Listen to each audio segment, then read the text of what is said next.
Hello friends, आप सब कैसे हैं? आशा करती हूँ आप सब अच्छे हो, मस्त तो लाइफ को अच्छे से एंजॉय कर रही हूँ। आज की हमारी स्टोरी है सुपर लेडी अनिका की। एपिसोड 1716 से लेकर 1717 तक। वीडियो पसंद आए तो प्लीज लाइक से सब्सक्राइब और कमेंट कर कर जरूर जाना। कोई गलती हो उसके लिए दिल से सॉरी, दिल से सॉरी। बिना किसी देरी के वीडियो को स्टार्ट करते हैं। Video start. अनिका की माँ ने उसे कहा कि तुम जाओ और तुम्हारा जो मिशन है उस पर फोकस करो, इधर उधर की बातों पर कोई ध्यान मत दो। अनिका ने अपनी माँ की बात समझी और वहाँ से अपनी माँ से अलविदा लेकर वहाँ से चलने लग गई। अनिका की माँ ने दोबारा स्वाति मल्होत्रा ने अनिका को कहा कि मेरी बात हमेशा याद रखना, क्योंकि ये तुम्हारे आने वाले फ्यूचर के लिए बहुत जरूरी है। उसने कहा, ये तो बिल्कुल छोटी सी मुसीबत है, इसके सामने और बड़ी बड़ी मुसीबत आएगी। शायद मैं ये कहूँ उस टाइम पर तुम अपने आप को अकेला महसूस करोगी या अकेली रहोगी। तो इसलिए ये सब चीज़ों को छोड़कर अपने आप पर विश्वास रखना। हर मुश्किल या बड़ी से बड़ी मुसीबत का सामना आसानी से कर लोगे। इतना कहकर स्वाति मल्होत्रा चुप हो गई और दूसरी तरफ अपने पैरों को मोड़ लिया और दूसरी तरफ कदम बढ़ा दिए। अनिका जब पीछे मुड़ी उसने देखा कि उसकी माँ वहाँ से जा चुकी थी और अपनी माँ की बातें सोच कर अनिका को काफ़ी पसीना आने लग गया था। इतनी सर्दी में भी अनिका के माथे से पसीने की कुछ बूंदें गिरने लग गई। अनिका जल्दी से हैंकी निकालती है, अपने पसीने को पोंछती है और गाड़ी की तरफ बढ़ जाती है। अनिका गाड़ी में बैठकर ड्राइव कर रही थी। दूसरी तरफ चिराग और रोहित काफी टाइम से अनिका की गाड़ी को फॉलो कर रहे थे, लेकिन फॉलो करते हुए भी अनिका की गाड़ी कब उनकी आंखों से ओझल हो गई, खुद रोहित और चिराग को भी नहीं पता था। काफी देर तक उसे ढूंढने के बाद चिराग और रोहित ने अपनी गाड़ी साइड में लगा ली और बीचों बीच लगा ली। वो सोचने लग गई कि चौक से जिधर से भी गाड़ी आएगी हमें पता लग जाएगा कि ये गाड़ी अनिका की है और अनिका अब ठीक है और किधर जा रहे हैं। तभी चिराग और रोहित आराम से कुछ बातें कर रहे थे।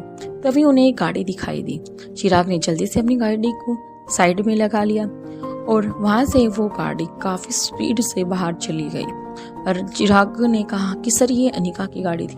रोहित ने कहा कि पागल, फिर फॉलो करो ना, यहाँ पर क्या कर रहे हो। अनिका की गाड़ी काफ़ी स्पीड से जा रही थी। अनिका ने लंबे अरसे के बाद इतनी स्पीड से गाड़ी चलाई थी। रोहित समझ चुका था कि कोई तो ऐसी बात है जो अनिका को काफ़ी से हद से ज़्यादा परेशान कर रही है, और नहीं तो अनिका नॉर्मल ही गाड़ी चलाती है, फिर या नॉर्मल से ज़्यादा, लेकिन ये तो ज़्यादा से भी ज़्यादा स्पीड में गाड़ी चला रही है। इसलिए कि रोहित मारवा ने कहा कि जल्दी से अनिका को फॉलो करो। चिराग ने अपनी गाड़ी अनिका की डायरेक्शन में मोड़ दी और अनिका की गाड़ी के पीछे लगा दी, लेकिन अनिका की गाड़ी की स्पीड इतनी ज़्यादा थी कि चिराग मारवा चाह कर भी अनिका की गाड़ी को फॉलो नहीं कर पा रहा था। तभी रोहित ने कहा कि अपनी गाड़ी की स्पीड फुल रखो, मैं तुम्हें ये नहीं कह रहा कि तुम्हें अनिका की गाड़ी पीछे अपनी गाड़ी रखनी है, लेकिन तुम्हें इतनी भी स्लो नहीं चलानी कि अनिका की गाड़ी तुम्हारी आंखों से ओझल हो जाए। भले ही हमारी गाड़ी से काफ़ी दूर चली जाए, लेकिन अपनी आंखों से ध्यान से देखना कि अनिका की गाड़ी किस डायरेक्शन की तरफ मुड़ी है। तभी चिराग अपनी गर्दन को हाँ में हिला देता और अपनी जितनी हो सके उतनी फुल स्पीड से चलाने लग जाता है। लेकिन अनिका की गाड़ी की स्पीड इतनी ज़्यादा थी कि उनकी आंखों से भी ओझल होने लग गई थी। इसलिए रोहित ने कहा कि तुम साइड सीट पे आओ। जब भी चिराग कहने लग गया, सर मैं ड्राइव कर लूँगा, तभी रोहित कहता है कि तुमसे ये नहीं होगा, इसलिए बिना बहस के इस साइड वाली सीट पे आओ। दोनों ने अपनी सीट को एक्सचेंज किया और रोहित मारवा उस सीट पर बैठ गया। और कुछ टाइम बाद रोहित मारवा ने अपनी गाड़ी की स्पीड इतनी बढ़ा दी कि चिराग भी काफ़ी कंफ्यूज हो गया कि रोहित मारवा इतनी स्पीड से गाड़ी कब चलाने लग गई। आज से पहले तो उन्हें ऐसी गाड़ी चलाते हुए, ऐसा ड्राइव करते हुए पहले कभी नहीं देखा। जैसे जैसे अनिका की गाड़ी कट मार रही थी, ऐसे ऐसे रोहित मारवा की गाड़ी भी कट मार रही थी। जो रोड पर इतनी सारी गाड़ियां चल रही थी, उन दोनों गाड़ियों की स्पीड देखकर काफ़ी कंफ्यूज नज़र आ रहे थे और ये खुद अपनी गाड़ी को कंट्रोल या अनबैलेंस होने का खतरा उन्हें महसूस हो रहा था। लेकिन रोहित और अनिका की गाड़ी पर इतना कंट्रोल था कि कोई भी गाड़ी इधर से उधर होती तो अनिका और रोहित तुरंत अपनी गाड़ी को उस गाड़ी से दूर करने की कोशिश करते। कुछ टाइम बाद ही अनिका की गाड़ी होटल के बाहर रुकती है और रोहित भी उस गाड़ी को देख पा रहा था कि अनिका अपने रूम की तरफ ही आ रही है। इसलिए रोहित ने अपनी गाड़ी की स्पीड कम कर दी और अनिका की गाड़ी से काफ़ी दूर जाकर अपनी गाड़ी को पार्क कर दी। अनिका जल्दी से अपने रूम की तरफ बढ़ जाती है। तेज तेज कदमों से अनिका जैसे जैसे अपने रूम की तरफ बढ़ रही थी, ऐसे ऐसे अनिका की हार्ट बीट भी बढ़ रही थी। रोहित अनिका को काफ़ी जल्दी से फॉलो करता है और चिराग को कहता है कि तुम गाड़ी को पार्क करके आओ।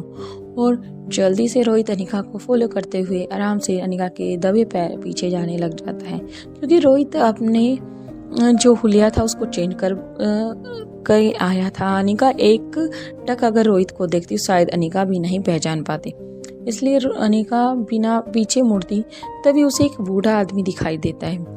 लेकिन अनिका उसकी तरफ कोई ध्यान नहीं देती, उसे इग्नोर करके अपनी गाड़ी की तरफ बढ़ जाती है, अपने रूम की तरफ बढ़ जाती है। जल्दी से अनिका अपने रूम की चाबी निकालती है और रूम को खोलती है और अनिका कुछ टाइम बाद ही अपने रूम में आ चुकी थी।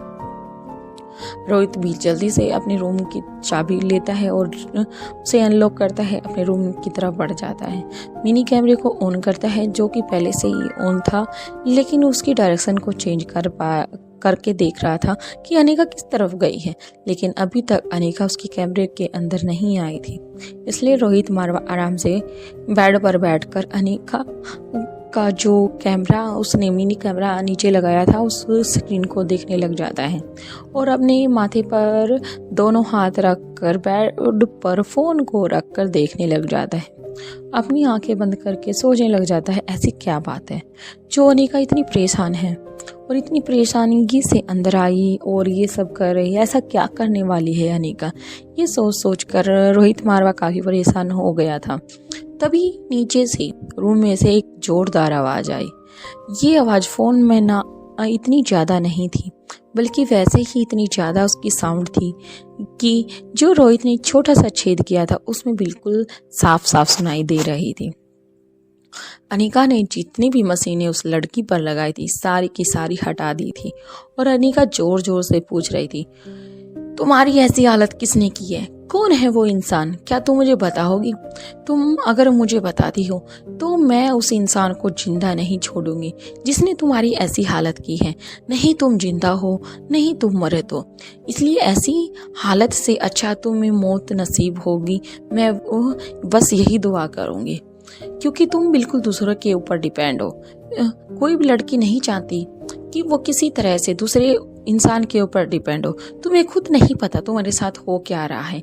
भले ही कोई इंसान तुम्हारा आकर इतना ही कहा था। अनिका ने फिर चुप हो जाती है। फिर अनिका दोबारा बोलना स्टार्ट करती है, तुम ऐसे कब तक पड़ी रहोगी? तुम्हें अपने आप को देखना होगा और अपने आंखों को खोलना होगा। हर चीज को अच्छे से महसूस करना होगा जो तुम्हारे आसपास है, तुम्हारे इर्द गिर्द घूम रही है।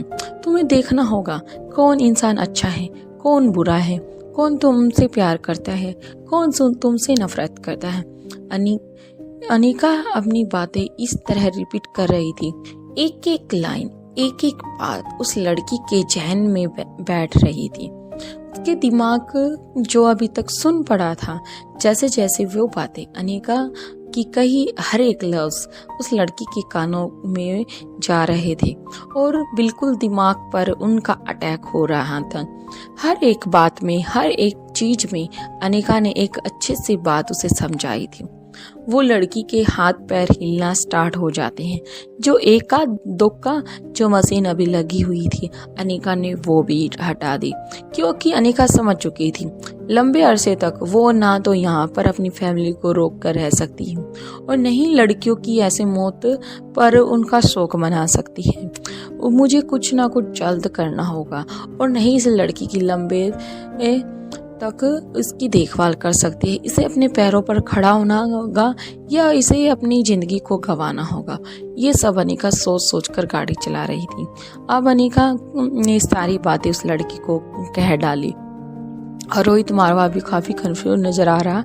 एक बार तो उसका दिल कर रहा था कि वो नीचे जाके अनिका को ये सब करने से रोके, क्योंकि वो लड़की की कंडीशन ऐसी नहीं है। अगर उसे होश भी आता है तो वो ऐसी बातें सुनकर दोबारा से कोमा में या दोबारा ऐसी हालत में चली जाएगी। लेकिन अनिका थी कि कहे जा रही थी। जैसे जैसे अनिका अपनी बातों को रिपीट कर रही थी, ऐसे ऐसे उस लड़की की हर एक बॉडी पार्ट्स में मूवमेंट होने लग गई थी। जल्दी से अनिका जब उसके माथे पर अपना हाथ रखती है, दोनों हाथ रखकर आंखें बंद कर लेती है और वहीं पर डेस्क पर बैठ जाती है। अनिका अपने आप को एक अंधेरे जंगल में पाती है। अनिका समझ चुकी थी कि अब वो कहाँ है, क्योंकि वो लड़की को दो औरतें और एक आदमी पकड़कर लेके जा रहे थे। अनिका उनको फॉलो करती हुई उनके पीछे पीछे जा रही थी। वो लड़की काफी देर से कह रही थी, प्लीज मुझे छोड़ दो, मुझे जाने दो, मेरी फैमिली में कोई नहीं है, हमारे पास कोई पैसा नहीं है कि हम तुम्हारी मांगे पूरी कर दें, इसलिए प्लीज मुझे जाने दो, मैंने तुम्हारा क्या बिगाड़ा है। ये सब बातें वो लड़की कहे जा रही थी। लेकिन उनका उन औरतों और उस आदमी पर कोई असर नहीं था। वो आंसू से भरी उसकी आंखें अब नम हो चुकी थी। काफी देर तक रोने के बाद उसकी आंखों से आंसू तक नहीं आ रहे थे, इसलिए वो लड़की चुप सिसकती उसे पकड़कर जबरदस्ती लेके जाया जा रहा था। कुछ टाइम वो उन पर अटैक करने वाली थी, तभी दूसरी लड़की ने उस पर इतनी जोर से एक पंच लगाया कि वहीं पर वो बेहोश हो गई। कुछ टाइम बाद उसकी आंखें जब खुलती हैं तो एक अंधेरे कमरे में अपने आप को पाती है। उस कमरे को देखकर उसकी रोंगटे खड़े हो जाते हैं। अनिका, जो कि उस कमरे के ठीक कॉर्नर में खड़ी होकर सब देख रही थी। अनिका सबको देख रही थी, लेकिन अनिका को वहां पर कोई नहीं देख रहा था, क्योंकि ये अनिका नहीं बल्कि अनिका का अक्ष था। अनिका सब देख रही थी। अनिका चाहती तो उन्हें रोक लेती, लेकिन अनिका ऐसा नहीं कर पा रही थी, और नहीं अनिका ये सब कर सकती थी, क्योंकि वहां पर अनिका का अक्ष था, ना कि अनिका। अनिका सब देख रही थी तो उस औरत ने कहा कि हुकुम सर। तभी वो आदमी जोर से बोलता है, हाँ। तभी वो दूसरी औरत कहती है, सर आपका प्यादा आपके पास आ चुका है, अब जो चाहे आप इसके साथ कर सकते हो। तभी वो औरत वहां से जाने लगती है। तभी वो आदमी उन्हें कहता है कि तुम रुको, और जो उनके पीछे आदमी खड़ा था वो वहां से कब का जा चुका था, क्योंकि उसे अंदर जाने की इजाजत नहीं थी। तभी वो आदमी उस अंधेरे कमरे पर एक चेयर पर बैठा हुआ था और खड़ा होकर इर्द गिर्द घूमने लग गया उस चेयर के। फिर चेयर को इतनी जोर से घुमाता है कि वो चेयर नॉन स्टॉप काफी बार घूमती रह जाती है। तब वो चेयर स्टॉप होती है, तब उस पर बैठ जाता है और फिर कहता है कि हाँ तुम्हारा काम हो गया, लेकिन अभी तुम्हारा काम बाकी है। इतना कहकर वो औरतें आराम से खड़ी हो जाती हैं, क्योंकि जो औरतें अभी इतनी रौबदार आवाज में उस लड़की को डांट फटकार रही थी, अब वो छूमंतर हो चुका था। तभी वो लड़की कहती है, मैंने तुम्हारा क्या बिगाड़ा है, मैं तो तुम्हें जानती तक नहीं, लेकिन प्लीज मुझे छोड़ दो, मुझे जाने दो। वो आदमी कहता है, तुम मुझे नहीं जानती, लेकिन मैं तुम्हें लंबे अरसे से जानता हूँ। जिसे मैं जानता हूँ, चाहे कैसे भी करके मैं उसे इस सड़क तक लेके आता हूँ। तभी वो लड़की कहती है कि ये ऐसे कैसे तुम कर सकते हो। तभी वो आदमी कहता है कि बस कुछ ऐसा ही लगा लो, मेरे पास कुछ एक जादू है जिसे मैं उसे अपनी तरफ खींचने लग जाता हूँ, और वो ना चाहते हुए मेरी तरफ खींचा चला जाता है, जैसे कि तुम और तुमसे पहले जितनी भी आई है उनके साथ भी मैंने ऐसा ही सब किया है, और वो भी ना चाहते हुए भी इस सड़क की तरफ खींची चली आई है। जो मेरी बिना इजाजत के आती है या फिर वो अपने आप इधर आ जाती है, तो मैं उन्हें मौत के घाट उतार देता हूँ, उन्हें मैं जिंदा नहीं छोड़ता। लेकिन जिन्हें मैं बुलाता हूँ उन्हें जिंदा छोड़ देता हूँ, लेकिन तड़पने के लिए, ताकि उनकी हर एक सांस दूसरे के ऊपर डिपेंड हो। तभी वो लड़की कहती है, हमारे पास पैसा नहीं, हमारे पास कुछ नहीं है, तो प्लीज हमें जाने दो। लेकिन वो आदमी कहता है तुम्हें जाने दूंगा, लेकिन पहले मेरा जो काम मैंने करने के लिए तुम्हें बुलाया है वो कर लो, उसके बाद तुम्हें जाने दूंगा। वो लड़की अपने आप को खुद में ही समेटने लग जाती है। वो सोचने लग जाती है कि मैं अब कहाँ जाऊं, क्या करूं, ये मेरे साथ क्या करेगा। तभी वो आदमी कहता है, मैं तुम्हारे साथ वो नहीं करूंगा जो तुम्हारा दिमाग और दिल सोच रहा है। तभी वो लड़की कहती है कि तुम ऐसा कुछ नहीं करने वाले घिनौना काम, तो फिर मुझे क्यों लेके आए, मुझे जाने दो, क्या तुम अपनी गुलाम बनाओगे। तभी वो आदमी कहता है, नहीं, मैं अपनी गुलाम भी नहीं बनाऊंगा।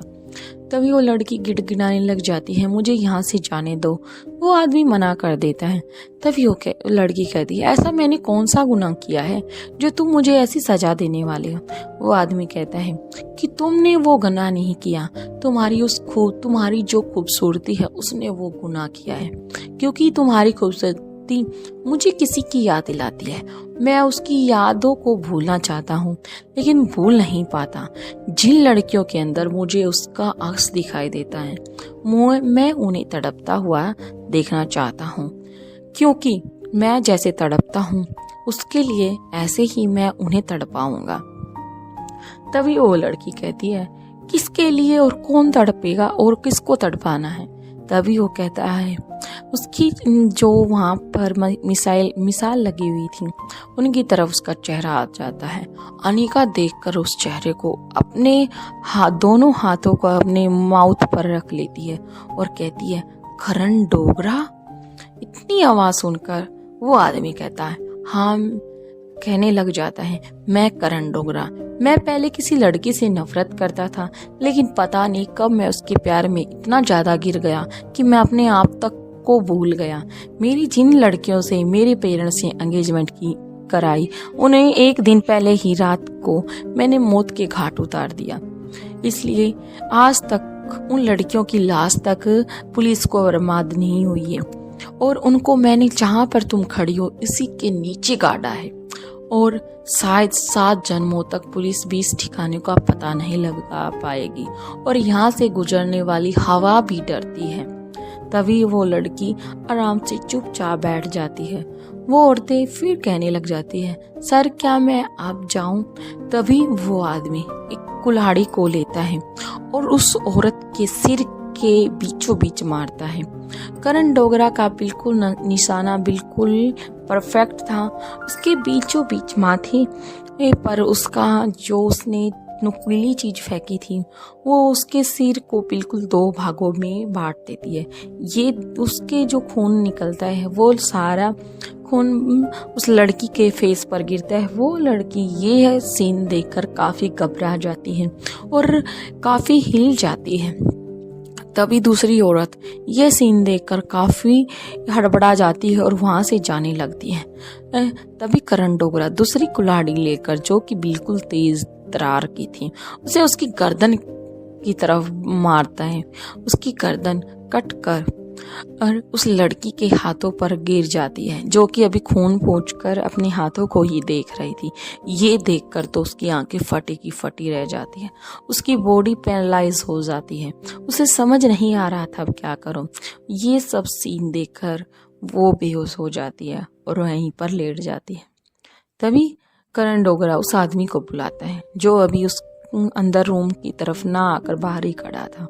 उसे कहता है, अब इसे आराम से सड़क के बाहर छोड़ दो। तभी वो वहां पर उन औरतों को देखकर हंसने लग जाता है और जोर जोर से चिल्लाने लग जाता है कि अनिका, जो हाल मैं इन औरतों को कर रहा हूँ, एक दिन यही हाल मैं तुम्हारे साथ करूंगा, तुम्हारा हाल करूंगा। ये कहकर वो हंसने लग जाता है और फिर अपने आप को कहने लग जाता है, हाँ, मुझे मेरे पेरेंट्स ने साइको नाम दिया है। हाँ, मैं हूँ साइको। मैं किसी लड़की को नहीं छोड़ूंगा जिसमें मुझे तुम्हारा अक्स दिखाई देता है। ये देखकर अनिका की भी आंखें खुल जाती हैं। हड़बड़ा कर अपने हाथ को उस लड़की के माथे से हटा लेती है और फिर आराम से खड़ी हो जाती है। उस अनिका की हर बॉडी में इतना पसीना आ चुका था कि अनिका के कपड़े तक गीले हो चुके थे। रोहित ऐसा सीन देखकर काफी कंफ्यूज नजर आ रहा था। एक दिल कर रहा था उसका जाकर अनिका से पूछ ले, लेकिन अपने आप को वहां पर कंट्रोल करने लग जाता है और सोचने लग जाता है कि टाइम आने पर अरे मैं सब ठीक कर दूंगा। इसलिए मुझे ये ऐसा हालात को देखकर अपना होश या दिमाग को नहीं खराब करना चाहिए। इसलिए वो आराम से अनिका की हर एक बॉडी मूवमेंट को देखने लग जाता है। जो लड़की अभी हिली थी अब वो अपनी आखिरी सांसें से लड़ रही थी। अनिका समझ चुकी थी कि अब ये जिंदा नहीं रहेगी, अब ये मरने वाली है। इसलिए कुछ टाइम बाद ही वो लड़की अपनी आखिरी सांसें अनिका के हाथों में छोड़ देती है और इस शरीर को छोड़कर चली जाती है, यानी कि वो मर जाती है। ये देखकर रोहित मारवा की भी आंखें नम हो जाती है और रोहित भी रोने लग जाता है। अनिका भी ये सब देखकर, उस लड़की के हालात देखकर वो सोचने लग जाती है कि जितनी भी मौतें हो रही हैं सब अनिका की वजह से हो रही हैं। उसे उसकी माँ की याद आती है कि उसकी माँ ने कहा था जो उसे कुछ टाइम पहले कहा था। अनिका ये देखकर घबरा जाती है और चिल्लाने लग जाती है। चिल्लाने की आवाज़ इतनी जोर से थी कि बाहर जो वर्कर थे उन्होंने अनिका का दरवाज़ा खटखटाया और कहा कि मैम आप ठीक हो? क्या आपको किसी चीज़ की ज़रूरत है? क्या आपको किसी चीज़ से खतरा है? अनिका अपना आवाज़ से कहती है सब नॉर्मल है, बस ऐसे ही छिपकली आ गई थी, उसको देखकर मैं चिल्लाने लग गई। तभी वहाँ से जितना भी स्टाफ था वहाँ से रूम के आगे से चला जाता है। थैंक यू फ्रेंड्स, वीडियो पसंद आ गई तो प्लीज़ लाइक शेयर सब्सक्राइब और ज़्यादा से ज़्यादा शेयर करना अपने दोस्तों के पास। कोई गलती हो उसके लिए दिल से सॉरी। और एक नई स्टोरी और आने वाली है, इसके साथ 3 स्टोरी और एक वैम्पायर और एक नॉर्मल इंसान लड़की के का प्यार और एक लाली वाली। प्लीज़ जैसे इस कहानी को प्यार दिया ऐसे ही उनको देना। Thank you friends. Hello friends, आप सब कैसे? आशा करती हूँ आप सब अच्छे हो, मस्त तो लाइफ को अच्छे से एंजॉय कर रहे हो। आज की हमारी स्टोरी है सुपर लेडी अनिका की, एपिसोड 1716 से लेकर